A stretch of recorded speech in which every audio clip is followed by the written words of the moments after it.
Howdy, folks. Happy Tuesday. We have a few things to discuss today. We'll probably take some questions later on in the show for those in the chat. We have a question from Twitter, Russ, for you, but I'm going to wait till after you do your pre-show and then ask you the question. Okay. So I want everybody to note the time. It's 2:04.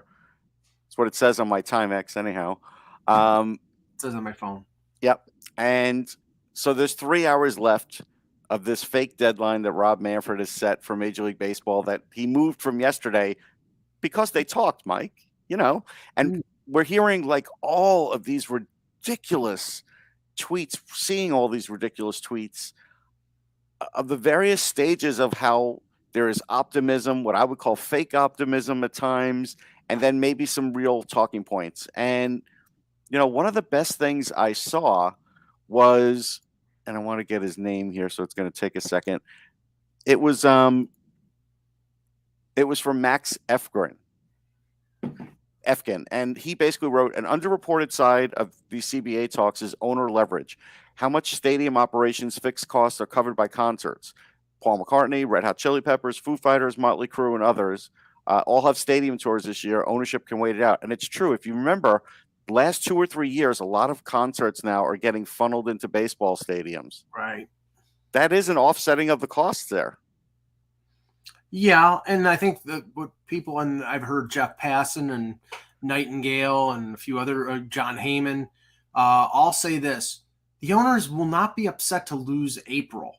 Nope. April is the month that they make the least amount of money in because attendance is down because of weather, because it's colder, or it's raining, so there's a lot of rainouts.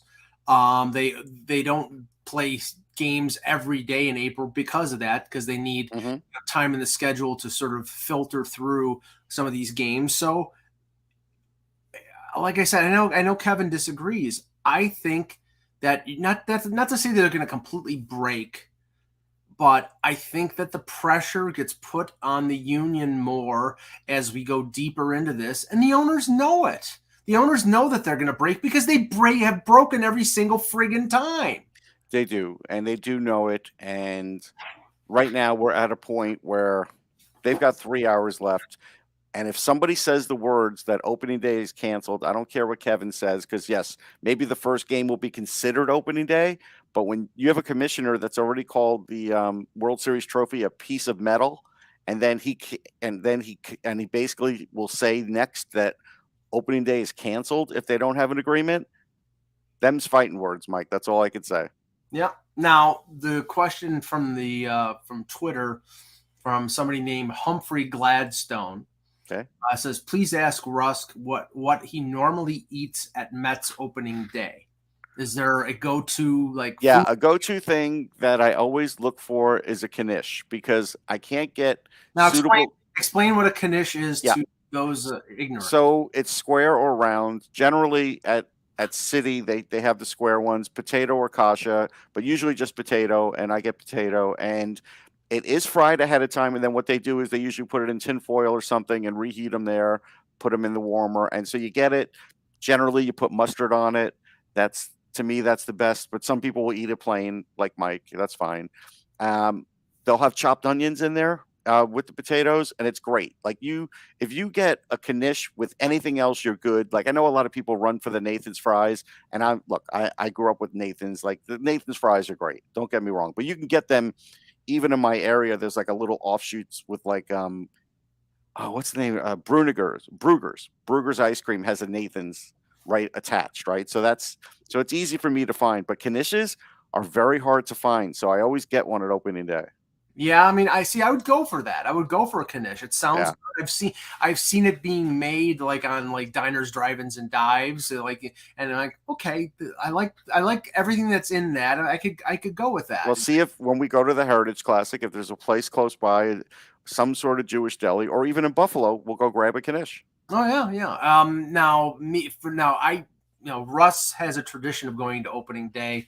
And I've already given you my story about Me Yes. breaking a temporary crown on the wonderful It's always funny. wonderful tender chicken fingers at the then Rogers. Well, no, it's still Rogers Center, but I'm not sure if it was Skydome at that point. Clearly not tender enough. Not tender enough. No, more like like hard as a friggin' diamond. No, and I didn't have grape tang with it. Flamester. It's like grape. I had grape tang once in my life. It was gross. So grape is gross, but orange is great. Orange is fantastic. It's like it's the breakfast of champions. The astronauts drank it, Russ. But no, they're dead now. All those astronauts that drank Tang, they're dead. They're not dead because of Tang. You're making it sound like it's poison or something. No, no. But when I have gone to Yankee Stadium, and this is not opening day, but I definitely always get the Hebrew National extra wide hot dog, not just the regular dog, because that's it's either the foot long or the real jumbo Hebrew National hot dog. That's the Cadillac of hot dogs. It is. Yeah, it's phenomenal. And then you don't. I don't eat it anymore, but I've eaten enough in my lifetime to know exactly what it is. Yeah, maybe onions on it, but I most likely plain. I do like. I don't get it. Why would you eat a plain hot dog? I hate mustard. I hate the taste of mustard. I hate ketchup. I hate the taste of ketchup. I hate the taste of relish. I'm anti-condiment. But by you adding onions, there is a sauce, like that reddish sauce in the onions. That is a condiment at that point, Mike. No, I'm talking about diced onions. Oh, okay. So you're not talking about the onions that are sitting in the sauce. No, that's as gross as relish. I mean, all relish is chopped up pickles. I don't mind pickles. Somebody did something to you early on. Maybe that peanut vendor that died. Maybe he threw a hot dog with relish on it because you were mean to him. Something happened to you. No, but I do like funky pumpkin spice. That's fantastic. No, but no, I mean, so Yankee Stadium, it would be the Hebrew National hot dog. Their garlic fries are fantastic. Not as good as the ones in Seattle. Oh, Seattle, those are the best garlic fries we'll ever eat. God, I think there was about 6 cloves of garlic. It was just, I mean, I was reeking after that, but it was Me too. wonderful. But no, but yeah, usually it's the garlic fries and the hot dog, and a few beverages of as long as it's Coca-Cola. If it's Pepsi products, I'll skip. But yeah, no, and I still want to do a blind taste test with you. I don't think you can tell the difference. I will bet $50 I can tell the difference. Wow. That's how much, it's a distinct different taste. Distinct. But anyway. All right. Okay. Let's start the show. Hello, Hockey World. Hello, Hockey World. Today is Tuesday, March the 1st, 2022. I'm Russ Cohen, and Terry 3G. Unfortunately, it's Knish for Knish. Not the Cumish starring Michael Chiklis. No. And I'm Michael Agello. Although I spoke to him a week ago. I know, that's why I brought it up. And I'm Michael Agello, and this is the HockeyBuzzcast here on HockeyBuzz.com. Okay, let's start. I'm just checking something because I just saw a release from. I've got to close my window, otherwise Jake's going to bark. Go ahead. Okay, go ahead. I'll stretch here. There were only 3 games last night in the NHL. We'll just touch on a couple of them briefly. But I forewarned Russ that I was going to talk about this. And that was the Leafs game last night against the Washington Capitals. Leafs win 5-3. And I mean, it was a good victory. The Leafs, unfortunately, as they followed their usual trend of a quick start and then sort of tailing off toward the third period, and then they have to, kick it into gear again to win the game. Last night they had a 3-1 lead after the first period. Tom Wilson scores a couple goals on special teams. It's 3-3 going into the late into the third, and then Rasmus Sandin scores a goal with about 3.5 minutes left. to give the Leafs the victory. Then they get an empty netter.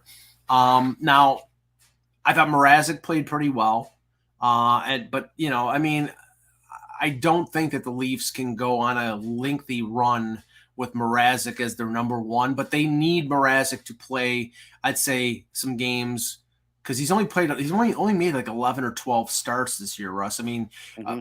Campbell is, I think he's over 30, 31, 32 starts. So they need to balance it out. And maybe that's what's going wrong with Campbell right now is they just have given him too much work. And, maybe it's fatigue more than anything because right now Campbell is struggling. But last night Mrazek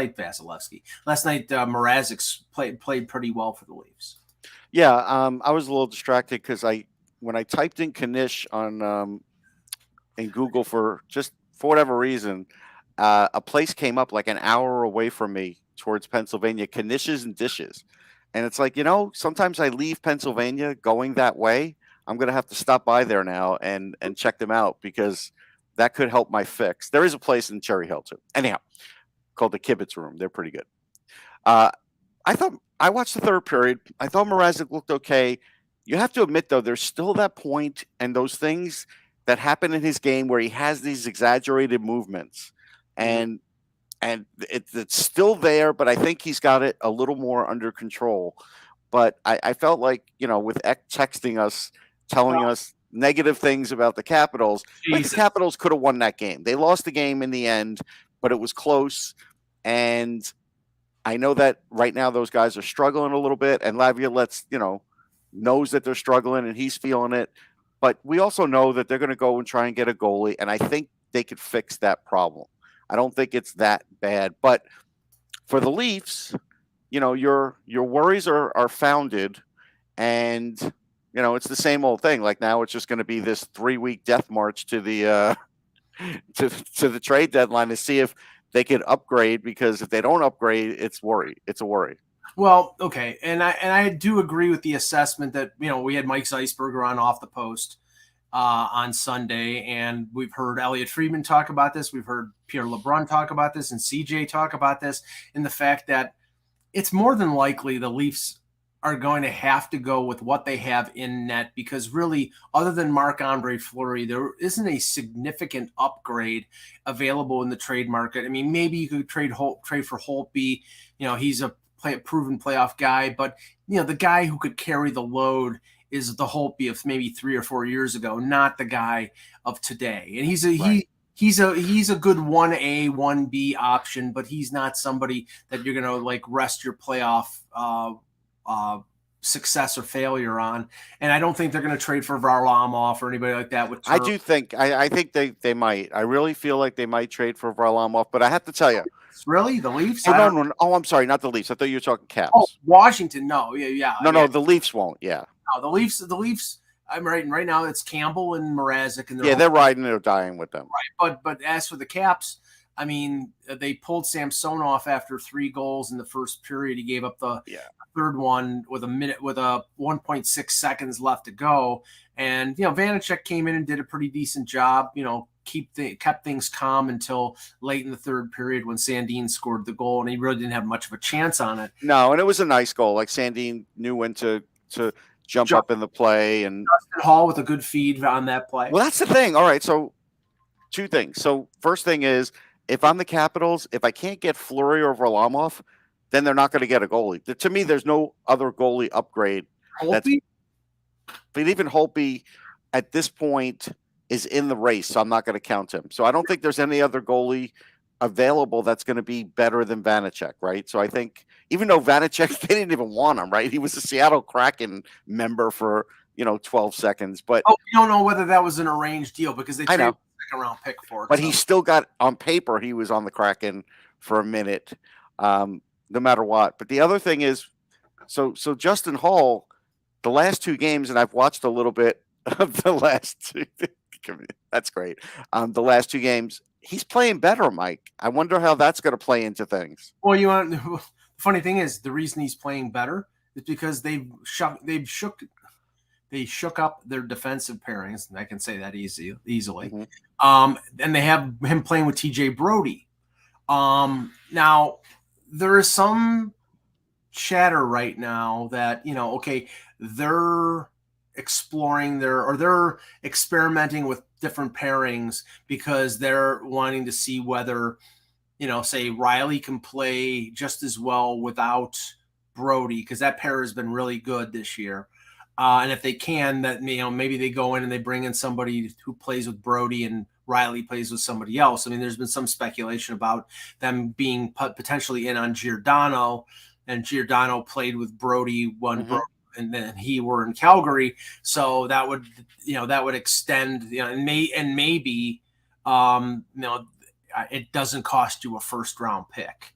I personally think that Giordano, the interest in him is going to be enough that they will get a first out of it. Yeah, they're going to get a first for Giordano. That's their captain. It's they already are having big issues there. Their draft wasn't very good, even though we have to wait 4 years to see, but it really wasn't, other than Matty Beniers. Their expansion draft wasn't very good. Imagine if Ron Francis doesn't come away with a first, trade in the first captain in the franchise. That's not going to be an auspicious first year, Mike. Right. No, I agree with that. But, I think that they're looking at the potential of, okay, let's see if we split these guys up, whether we can sort of expand on the quality of the blue line. But the thing is that, Brody and Hall have played well, but against Detroit, Riley and Liljegren, they were on the ice for 4 goals in the third period. I just think that, Riley is comfortable with that sort of, safety net that Brody provides. They read off each other pretty well. And I don't know if you want to mess with that. Now maybe they think, okay, we can put Brody with Muzzin when Muzzin comes back and find somebody to play with Riley. I don't know. I mean, I think they're just experimenting right now. I just know that, the answer is not. The answer might be Rasmus Sandin or Timothy Liljegren, but the answer is definitely not Travis Dermott or Justin. I mean, Justin Hall can be a bottom pairing guy, maybe a 5. I don't think he can be a 4. And he's been sort of exposed this year. And actually, Lyubushkin has not played badly for them. So I think they improved the depth on their defense. But I just think that, what they really need is somebody who can eat minutes and penalty kill and be a physically tough defenseman, a guy like a Manson or a Ristolainen. Now, the reason I bring that up, I'm sort of slightly segueing here. We've said they need to improve their defense. We've said maybe they're looking for a forward. And now, okay, goaltending is popping up. Well, but they are connected. Yeah. High on my list of priorities, and that it's been this for years, is sandpaper and pushback. And last night, the reason I bring this up is last night, and if you look at my blog, I put both of the videos in there. John Tavares standing in front of the net gets wasted by Tom Wilson, gets nobody on the ice to respond. Okay. Then a few minutes later, Garnet Hathaway, who all he does is check. He had 6 or 7 hits in that game. Yeah, he rubbed out, and that's being nice, Morgan Riley. So now you've got your team captain and your best defenseman being sort of physically, not assaulted. I mean, it wasn't like it was an assassination, but, it was like, okay, they got physical with those players. And the response from the Leafs was to put the 4th line on and to put Wayne Simmons out there, who tried to draw TJ Oshie into something, and it ended up being Trevor Van Riemsdyk. And it's like, okay, that's not adequate, especially in a playoff scenario. That's not adequate pushback to have your toughness on your 4th line, a guy who plays. And I like Wayne Simmons. I'm very happy that he's on the Leafs. He's a good. But you admit now that while you do have Simmons, this was a Mike Ogello argument from 2 years ago that this isn't going to happen to your team. But because Wayne Simmons isn't the threat he used to be, it is still happening to your team. Yeah, if Wayne Simmons was the Wayne Simmons of 6 years ago when he's in the top 6, it'd be different. When he's playing 17, 18 minutes a night, it'd be different. But, so this is 2 games in the last couple weeks. They got freight trained by Calgary when Zadorov knocked out Kasha, and there were a couple other hits in that game that were a little above, overboard. But that's the team that Calgary is. And the only way that you stop teams like that is if you have enough pushback to say, okay, you're going to go after our star player, we're going to go after your star player. Who the hell was going to go after Ovechkin or Backstrom or whoever? Nobody was. And so Simmons goes after the closest guy that he could get, which was Oshie, and Van Riemsdyk stepped in there. And now I don't think that like adding a Ross Johnston is going to help or something like that. It's got to be somebody who's in your top 9 or in your top 4 defense. And if it's not, then don't even bother doing it. But it's been well overdue for them to get that type of player, and they still have not done it. Well, who are the Leafs playing tomorrow, Mike? Oh, the Buffalo Sabres. Wow. And they do have some physical players on the Sabres team. Who? Matthias Samuelsson, who took out Paul Byron in the corner not that long ago, and he crunches guys. He's a big, strong kid. I'm talking. Wilson is a facilitator. He's an. I know, but what's going to stop like someone from Samuelsson crunching? I don't know, Marner in the corner tomorrow night. If he can catch him. He's a pretty good skater. I mean, Samuelson's a big, rangy kid. Opozo plays physically. Alex Tuck does as well. But yes, Tuck does. I'm not. See, the thing is, I'm not concerned. I'm concerned with the teams that are sort of overly physical, like the Islanders were over the last couple of years. The Caps, the Flames. The Leafs can deal with a Tampa or now Florida is like that. Florida with Lomberg and Marchment and Gudis and they've got and Bennett and they can play physically. They can step it up, and I just think that that's the type of game that some teams play in the playoffs. And I don't know whether the Leafs can the bull crap statement of Mike Babcock a few years ago that their power play is their toughness. Well, their power play is 0 for the last 10. It's like, their power play. I'm not saying that this is going to be the trend for this year, but last year, first place power play in the NHL the first half of the season, and then I think they were like 20th or 21st or 22nd or something like that in the second half. And when you can take penalties with impunity because the other team can't score, if the Leafs power play starts to calm down and not register something, then that's going to be a warning sign that teams can take more liberties with them. So I don't know. All right, well, I'll tell you what, Mike, here's my promise to you. When I see Shell Samuelsson tonight, Matthias's dad, I'll ask him how many hits will he have in that Leafs game, because he's been getting 2 or 3 a game, and we'll see what he says. Okay. And then I'll bring it back to the show. Great. That'll be fun. That'll be fantastic. Now there was the long search for the Chicago Blackhawks general manager position. Let's just say it eerily similar to the vice presidential search in 2000, because Kyle Davidson was the interim, just like Dick Cheney was on the VP committee. Mm-hmm. And in the end, Kyle Davidson was chosen as the permanent GM, just like Dick Cheney was chosen as the VP candidate. So, I don't know if it's a bad choice or a good choice. Well, it's bad because he's been there while all these other things are going on. And so how do we, as a public, expect the Blackhawks to really move on and really be a changed team when, again, people who were around when bad things were going on are getting hired or still there? How are you supposed to handle that? I don't know. I mean, it's really, it's just. And look, and maybe he doesn't know anything, and maybe he'll say that at a press conference someday, and that's fine. But it's just, to the outside, I don't understand why the Blackhawks couldn't look at this and say, we really need to get somebody new in here so we can really start to move on, even if it's just publicly. Yeah. I think that, the direction that the organization is going, and you have to say Kyle Davidson was not in the organization in 2010 when obviously all this stuff happened.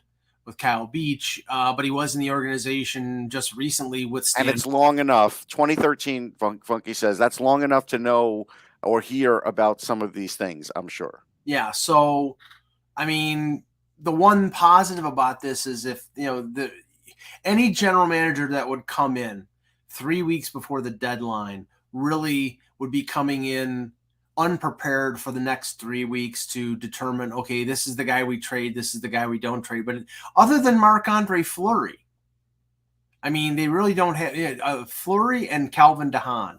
Other than that, they really don't have a lot of unrestricted free agents. Unless they're going to try and get out from under on the cap, like Eck had Kubalik on the board already. Are they already trying to save cap space on him? Because let's face it, he is not going to have a career year again. It's possible. Well, I mean, he's a restricted free agent with arb rights. Yeah. So, I mean, if that's the, they him and Dylan Strome, and yeah, Strome they're going to re-sign. They're going to re-sign because it'll probably be cheap. Probably Yep. cheaper. I don't think he's going to make $3 million again. He made $3 million, and I don't know what his points are this year. I haven't been tracking what the Blackhawks. But look at the precipitous drop for Kubalik, and I think you and I were on lockstep on this. Like, he was having a career year when he first got there. 30 goals, 17 goals, 10 goals. Like, he might end up with 17 goals again this year, maybe. Yeah, Dylan Strome has got 21 points this year after 17 last year, after 38 the year before, and 51. He's gone downhill. Yeah. Do you think they're eager to pay Kubalik $3 million? I don't think so. No, well, Kubalik's making, I think, 3.7. 3.7. So he's gonna have to make at least 4. So the qualifying offer is 10% more, so that's over 4. Yeah, that's why I think they'll try and trade him. Right. Now, is it going to be a Pius Suter type of maneuver where they don't even qualify him? Maybe that's the reason why they will trade him, because if probably. They may not. But let's talk about this. I mean, again, this is like an endless cycle for the Blackhawks, don't you feel? It's almost like, what is that thing called? The infinity pool, where you have like a pool that's like 3 feet long and you keep taking strokes, but you don't get anywhere. That's the Blackhawks. Yeah, and some of their bigger prospects. I mean, I think Kirby Dach really has taken a sort of a step back this year.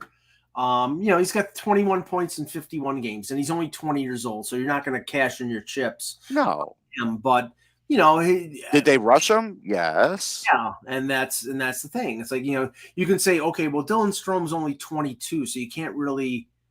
He's 20. I'm sorry, 24. You can't really make any determinations on him. Well, I mean, he's the same age as Mitch Marner and Connor McDavid and Jack Eichel. It's the same draft. I mean, but let's talk about Kirby Dach for a minute, because that rookie year, 23 points, 8 goals.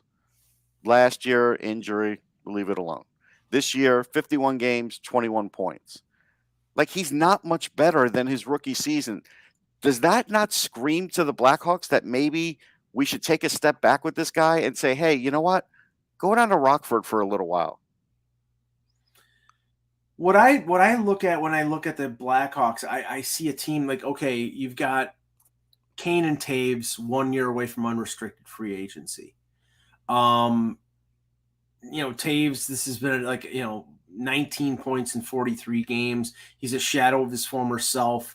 We still really don't know a lot of details about the reason that he missed all of last year. It's none of our business, but he doesn't want to talk about it. But, there's a potential of them buying him out of that last year. There's a potential of him retiring at the end of this year if he doesn't, because right now it sounds like he may not play the rest of the season, or at least he's going to be out for a while. And then you have DeBrincat 1 year away from UFA and Patrick Kane 1 year away from UFA. This team could be as bad as Arizona or Buffalo. Absolutely. They're headed that way. Yeah. And that's the thing. It's like, okay, are you in a position here where you're going to trade off the final remnants of that Stanley Cup team, that dynasty, which, if they trade Kane someplace for a year, I'm sure they'll have a lot of people be interested in buying him at they can increase the return if they eat half the salary. Here's a definition of a guy not developing. So with Doc, his first year he had 101 shots. This year he's at 89. He'll go over 101, and his shooting percentage is a little higher this year, but he might end up with only 3 or 4 more goals. He has 33% on faceoffs, Mike. 33%. Like, if you think you've drafted a number one defenseman, number one center here, then send him down and let him work on faceoffs. He's not going to get better at practice working on faceoffs for the NHL level. And so you're turning him into like a number 3 center. That's what you're doing with Kirby Dach. And maybe it will magically kick in because he is a heck of a talent. But if not, you're turning him into less than what he could be. So 2 other games last night. The battle of the Hughes brothers was won by Jack. The Devils win 7-2 last night. And I mean, okay, I was reading an article regarding like the best young US born players, and it's like, okay, Austin Matthews is 24, so he's not exactly old, but no, I do get, if you see what Jack Hughes has done this year, and I mean, you mean the haters have finally shut up about Jack Hughes? Oh yeah, and fine, yeah, nice, isn't it, that they finally because I was hearing about it. Russ, what about Jack Hughes? What about Jack Hughes? Okay, what about him? He's got 16 goals. 38 points in 33 games on a team that's mediocre at best. Yeah, I'm not worried about Jack Hughes. Now, Vancouver has slowly been sort of climbing back into the at least in the outer skirts, the outskirts, excuse me, of the playoff race. I think they had 55 points, and I think 61 was the second wild card in the West. I don't know how realistic it is when it comes to Vancouver sort of being in this race. Yeah, they have 58. Yeah, I don't think they're really in it. I'll be honest. They played 4 games, so yeah, they went on a little run. Even if they go on a little run again, they should not be buying assets at the deadline. That would be a mistake for them. Yeah, and they have rental, rental possibilities. I mean, I'm just looking at it right now with, I mean, to a lesser extent, Tyler Mott and, Halak. Well, here, this was the interesting thing from last night. Halak had a bonus in his contract. He played 10 games for Vancouver, which you would think he would. Right. It was $1.25 million bonus. And last night was his 10th game, and he allowed 6 goals. Yeah, I don't want Halak anywhere near my starting crease as a playoff team. Just so you know, like when people say, "Well, why would you say only those 2 goalies in the goalie market?" Because Halak's not a number 1 anymore. No, he's not a cook. Yeah, he's a back. I mean, people associate him with the Bruins and him starting in the playoffs. They had no option because Rask was there was a family situation with Rask, and he, but he was forced to play for Boston. He played decently enough, but that wasn't the plan. And no, I mean, I think Ack was saying about Halak in connection with Edmonton. You need a break. I mean, you need Superman in friggin' net again for Edmonton, not a 36-year-old or however old Yaroslav Halak is. Well, I'll be watching Edmonton tonight, so we'll see, Mike. I'm going to watch them very closely. Well, okay. Let's just say I hope the statistician, he had his cappuccino. I know him personally, Rich Bradley. A personal friend of mine, and I'll make sure he's caffeinated. Although I did pick a score quickly on Sirius of 6-2 Edmonton, but it probably should have made it 6-4 because if Koskinen's in, he probably gives up 4. But whatever, you never know. I think if it's Koskinen, it's 8-6 Flyers. Now they haven't scored 8, Mike. Come on. I know. I'm being facetious. All right. Now, the third game last night was Boston-LA, and the Bruins opened up a can of whoop-ass on the Kings, 7-0. So what about me, what I said about the Kings earlier that day, and then they play a very experienced team on the road, right? That was in LA? Yes, So that's a pretty bad loss for them. it is. But they've been red hot up until last night, and the Bruins. Now, the interesting thing was apparently the Bruins have, and they've done this periodically over the last few years. Because we know they always put all their eggs in one basket when it comes to Marchand, Bergeron, and Pasternak. You mean eggs? You mean eggs, right? Eggs. You said eggs. It's eggs. Okay, I have an accent. I'm from Western New York. Jesus, Okay. you know what I'm talking about. Just making sure we're on the same page. Go ahead, Mike.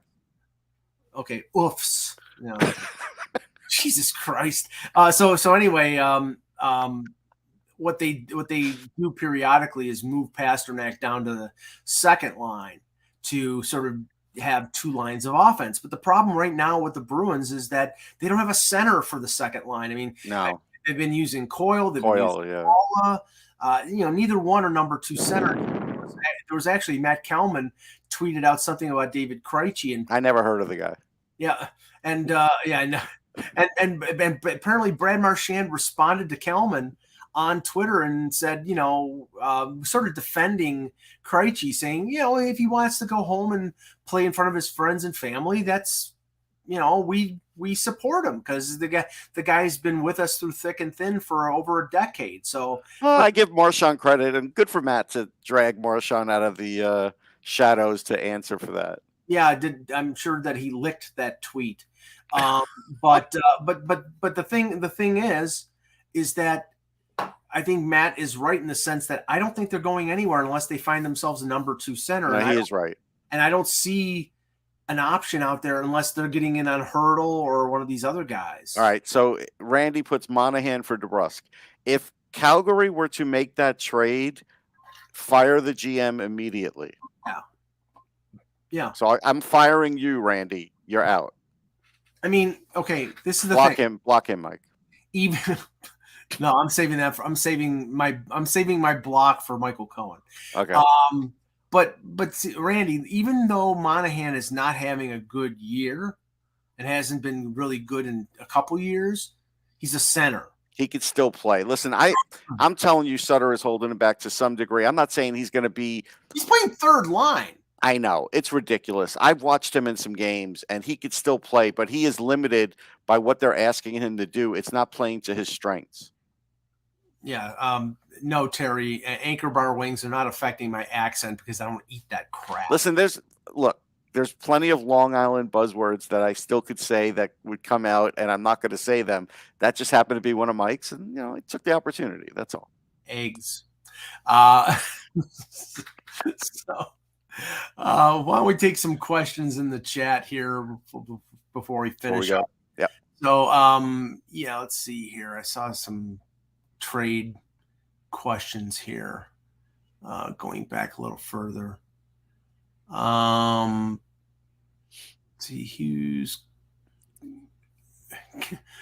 No, not going to say that one. Yeah, that's right. I know which one. Don't say it. Just leave it be, Mike.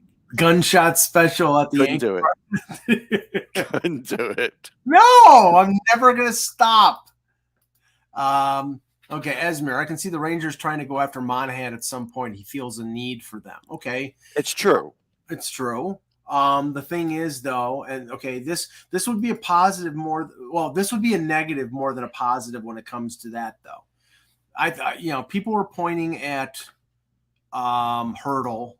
Or other rentals, even maybe not Giroux because they're in the division, but the Rangers have cap space this year. Next year, Zibanejad's contract kicks in, the extension. So does Fox. Yeah. So they don't have, and Monahan is under contract for another year now. At 6.3 now. 3, yeah. I'll be honest. If I'm going to pay Monahan 6.3. I'd rather have Hurdle at 7 if I could get him at 7. So I'll take him. I'll take Hurdle in a trade. Hope he likes it there, and maybe he'll sign at 7 because he's better than Monahan. We will all admit that. I mean, the thing is that I'm just looking right now. Roughly, the Rangers have about $10 million in cap space for next year, and the only significant UFA is Strome. So And Strome, he'll get re-signed if they're unable to get like someone with term or someone like Hurdle, if they're able to get him to extend, then Strome's going to get extended. But if Hurdle were to come and say, I'll take an extension, then they're not going to re-sign Strome. Now, Georgiev is a restricted free agent with arbitration. They're just going to sign him, yeah. Yeah, unless they trade him, and then they won't trade him. You don't think so? No, I mean, think about this. I just talked about this on Sirius. So there's nobody in their system ready to take over. Keith Kincaid is not an NHL backup. Do we agree on that? Yes. He could play a game or two once in a while, sure, but he's not. So you have a guy that when Shesterkin's down, you plays like a number one, and even when he's not, then it's like, hey, he plays pretty good. You have a tandem that works. Why in the world would you not re-sign Georgiev to 2 or 3 years? And when that's done, you let him walk away. And if he wants to be a number one somewhere, then he could be a number one. I don't care. Nobody knew what he was, including me, when he first came to the Rangers and did as well as he did. He was a guy that came almost out of nowhere, almost, because nobody comes. Bulgaria, right? Yeah. So anybody who says you can't let him leave without assets, you didn't even know what you had in a guy. You didn't. So I think this is one where you keep the tandem together, and I do think that's what the Rangers' plan is. Well, I mean, the only exception to that is the fact that he's making about 2.5 right now. Yeah. And you're probably going to have to pay him probably around 3 to re-sign him. No problem. Give him the 3. Yeah. 3 for 3. He probably takes it. If he only wants 2 because he wants out after that, 3 for 2. Do it. Done deal. Let's go. Flamester asks, would I trade for, I'm assuming he means the Leafs, would I trade for Clutterbuck from the Islanders? No way. I mean, first of all, he's $3 million. Yeah, they'd have to eat half, and even then the Leafs they don't really want to spend that money on him. Right, and 3.5. And he's a fourth liner with the Islanders. Right. Now, if they used him on the penalty kill, that'd be one thing, but the Leafs wouldn't. Right. He would not be anything more than he'd be a winger on the fourth line with Simmons and Spezza. Pop up the Thomas Boyle question, Mike. Yeah. Not the declaration where he said if the Islanders win tonight that they're back in it. Not that one, but there's a different one. Christ. Noah Dobson is an RFA this summer. Does he get an 8-year deal or a bridge deal? This is Lou. It's a bridge deal. It's going to be a bridge deal, but it should be an 8-year deal. Yeah, they'd be smart to get him signed to a lengthy extension because they'd probably save money on it because he doesn't have. But this is Lou. Yeah. Lou will sign him to a bridge deal. Yep.